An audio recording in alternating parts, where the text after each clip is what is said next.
Harley-Davidson is a household name in the United States, and even in most parts of the world. The iconic rumble of their engines and their unique styling give them a curb appeal envied by many manufacturers. The idea of the American free spirit. But just like any company, they are not without their ups and downs.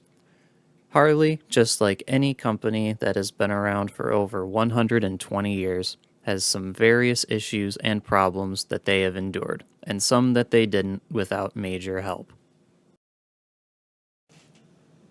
Harley-Davidson was started in 1903, founded by William Harley and Arthur Davidson. Throughout the years, they made a name for themselves, and soon they had a very large dealership network throughout the United States and even into Europe and Asia. During World War II, Harley made over 88,000 WLA models for the US as well as some of our allies like Great Britain and Canada. In 1983, Harley successfully lobbied then President Ronald Reagan to put a 45% tariff on Japanese bikes coming into the US because they were much better than the antiquated bikes Harley was building at that time. This was to give them time to update manufacturing to compete with the superior Japanese methods. But it shows that without major outside help, Harley was in a pretty low place. They are in another low place today. Harley has had a decline in sales and revenue due to a few factors, chief among them being the aging of their customer base. The average Harley buyer is between 45 and 55 years old, but that's true for all of the US, not just Harley. It's an industry-wide aging of the rider.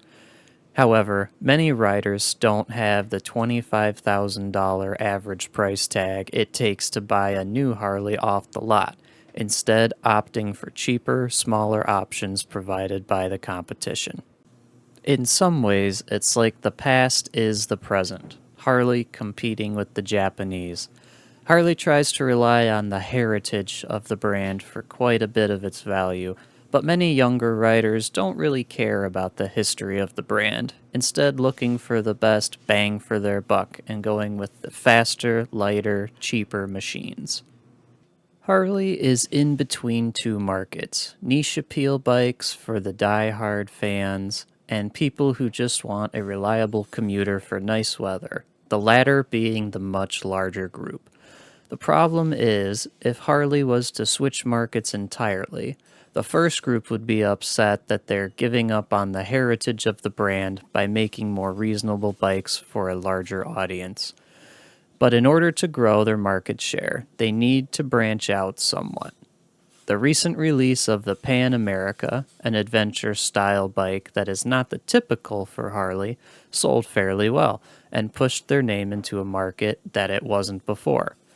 Harley also had a concept for a more traditional styled sport bike, the Bronx, that they were working with, pushing their brand and image into a market that is otherwise left to the Japanese and European sport bikes. Another issue with Harley is the speed at which they innovate. They have made progress in recent years with updating models and tech to compete, but against manufacturers like Honda and Triumph, they are well behind the curve.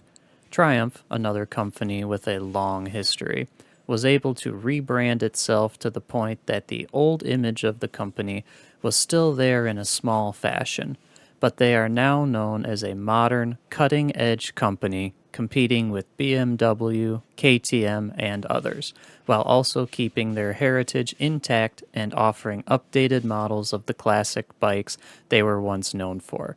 A sweet spot for both brand image and pushing the boundaries of tech. It's also no secret that the younger generations don't have the same desire to ride the outdated machines.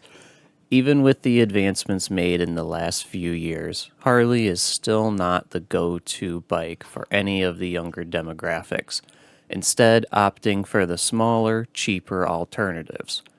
This is in part due to the image of the brand itself, but also due to the amount of disposable income the new generations has, with the average for younger people being just around $57,000.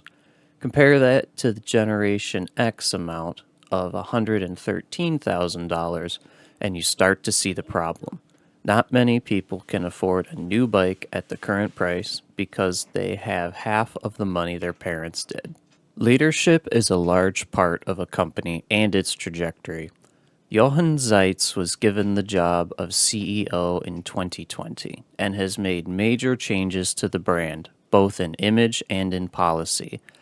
He wanted to shift the focus of the brand from the smaller, cheaper bikes and try to make most of the profit from the larger, more expensive bikes and their trim packages.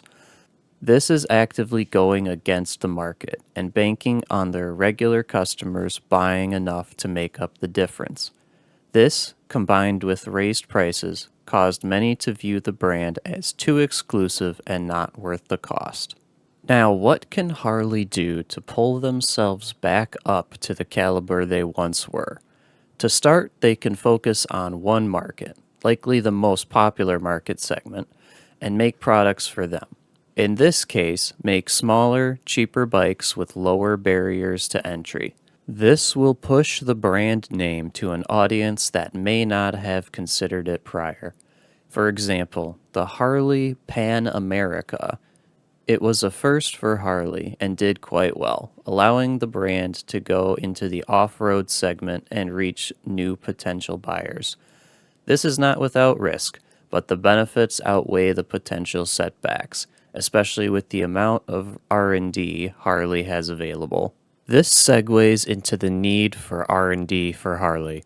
They should focus on bikes to draw new riders into the fold, rather than catering to the existing customer base only. Of course, you shouldn't neglect the regular fans of the brand, but don't make that the only place to do business. Create new, exciting products rather than release the Road Glide in a slightly different color for the 30th year in a row. The Harley Bronx, an Indian FTR competitor, would have been amazing to see, and based on the buzz the motorcycling world had when it was announced, it would have done very well in the market, providing a new option to sport bike riders and getting Harley's name to even more markets. Unfortunately, the Bronx will never be realized. When Johann Zeitz took over the company in 2020 and initiated the Rewire initiative, the Bronx was effectively canceled. Another important note as to why leadership is very important when it comes to running a business. By making products for all riders, public image will improve for Harley. A brand only exists in the customer's mind, making it hard to control. By gaining a positive public image, Harley can experiment with new ideas and technology, making them the brand that innovates in the public eye. Triumph Motorcycles made the most of their public image of classic fun bikes while also creating new options for many other riders, such as sport bikes, off-road, and even competition dirt bikes among them. They serve as an example that you don't have to stay in your lane if you have something innovative to offer, something Harley can learn from. We live in the age of technology, meaning innovation isn't as hard as it once was. The rise of computer models, data gathering, analytics, and even AI gives a compelling reason to use these tools to determine what products will do best in the market. By leveraging these tools, Harley can become a resilient company and create better products for the current market. Even beyond that, Harley in the early days was a dominant racing name, producing some of the fastest bikes of the time by trying new things and innovating, never satisfied with the status quo. By doing something similar now, they could easily become a reborn image of that original company.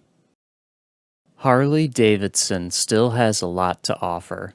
Being America's oldest motorcycle manufacturer, they have a large following and image to use to their advantage. But no company is without its flaws, and Harley certainly has its fair share.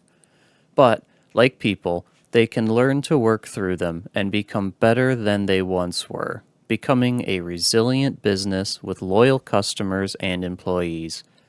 By altering their focus and working with new technology, Harley-Davidson could become a powerhouse in the market with offerings for every rider in every space.